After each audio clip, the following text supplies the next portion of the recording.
So here we have it, game number 1 of this best of 3. A nice little bit of Terran on Terran action. Starting off on merry-go-round, spawning up to the top right-hand position. We've got the red Terran player representing WS. It is EnDeR. Wolves Esports. And his opponent up in the top left representing Millennium, the blue Terran player, none other than ForGG. I want to rename this little symbol here, the Jadong arms. You've all seen that video on Reddit, or the GIF on Reddit, haven't you? Jadong flexing. Big biceps, bro. Anyway, openings of TvT. What can we be getting? Reapers are a possibility. We could be getting Banshee. We could be getting lots of different things. So really just got to wait and see what's going to be coming down. ForGG, let's be upfront about this. He is the favorite going into this. He's a well-established Grandmaster Terran with multiple titles under his belt.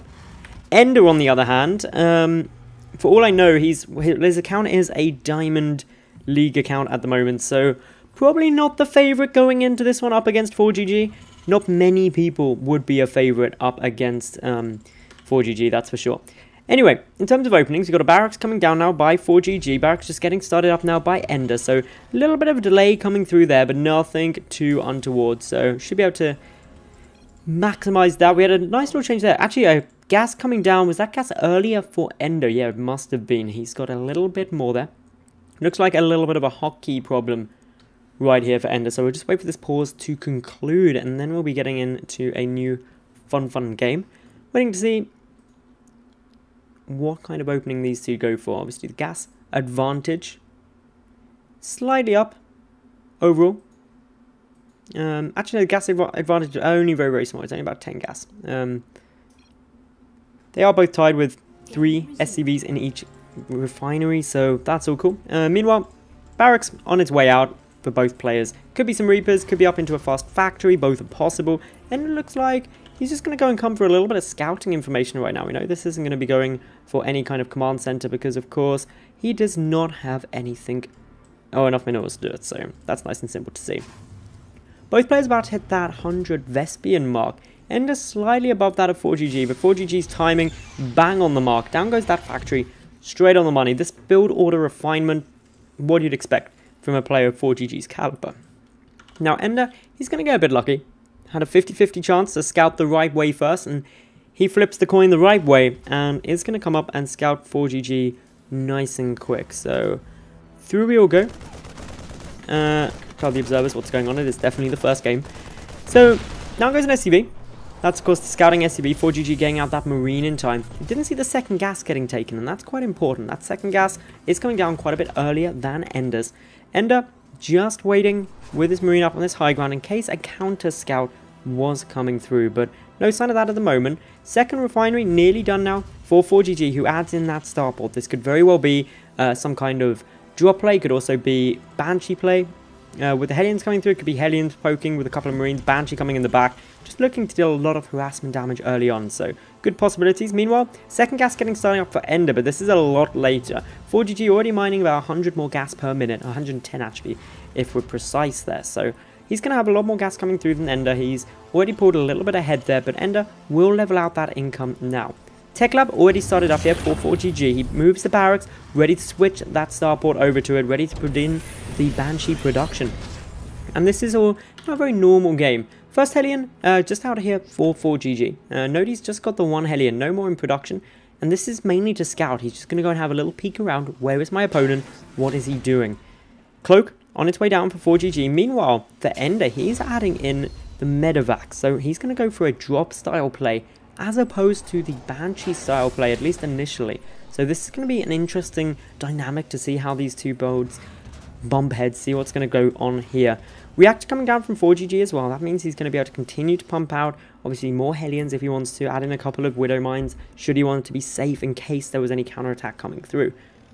But now, though, up comes that Hellion. Going to go a little peek at everything going on. Wow, this is actually a really good scout here for ForGG. He sees pretty much all. Sees no Tech Lab on that starport, and that's the money scout. Knowing there's no no Tech Lab on the starport means no Banshee.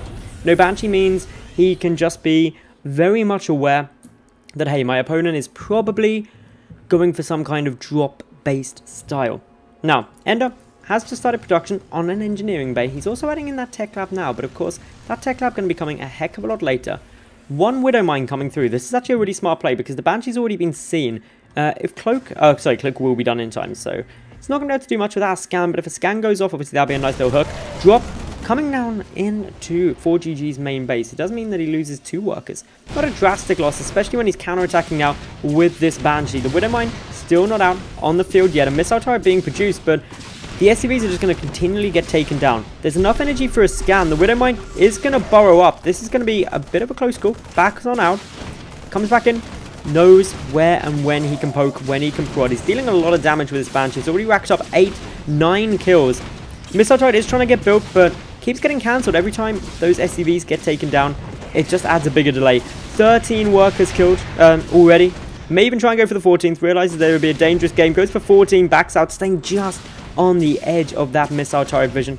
Cloak still has quite a while going on it. That supply depot could run into some problems if it isn't very, very cautious. Meanwhile, EnDeR's drop didn't manage to achieve that much. A couple of Hellions are going to be coming up here, but with a Banshee in defensive position as well. A second Banshee coming over to harass more, plus a tank shelling away. This is looking very good for ForGG. His first Banshee was able to escape. So he is currently sitting up at 3 of them. That's a lot of potential damage. He's up by 11 workers, and he's got a nice army. Pushing forward now, just leaving the 1 tank and a couple of Marines back at home in order to poke and prod at this drop if it decides to come back through. But predominantly, he's looking to end out this game ASAP. Moving forward now with quite a sizable force, expanding behind it as well, just so he doesn't have all of his eggs in one basket. But can this ever be defended by EnDeR? He's got 3 Marines in total. Let's take a look at this. So he has... EnDeR has 6 Marines actually in total. Some of them hiding, obviously, over that medevac. 1 Raven and 1 Viking. Nice little Widow Mine hit, though, by EnDeR. Gets 2 of those Banshees thanks to the aid of a volley from that Viking. The Raven, though, in a dangerous position, is going to get taken down. Means no more detection. The Banshee now has free reign, at least out of position of that missile turret. The Widow Mine will now fall. The Marines pushing through the tank, sieging on the high ground. SCV is going to try and get pulled, but they are taking a heck of a lot of damage from that siege tank and those Marines. The Banshee chipping away as well, and this is looking very good now. That was an explosive death for those SCVs, and game 1 is going to go to ForGG.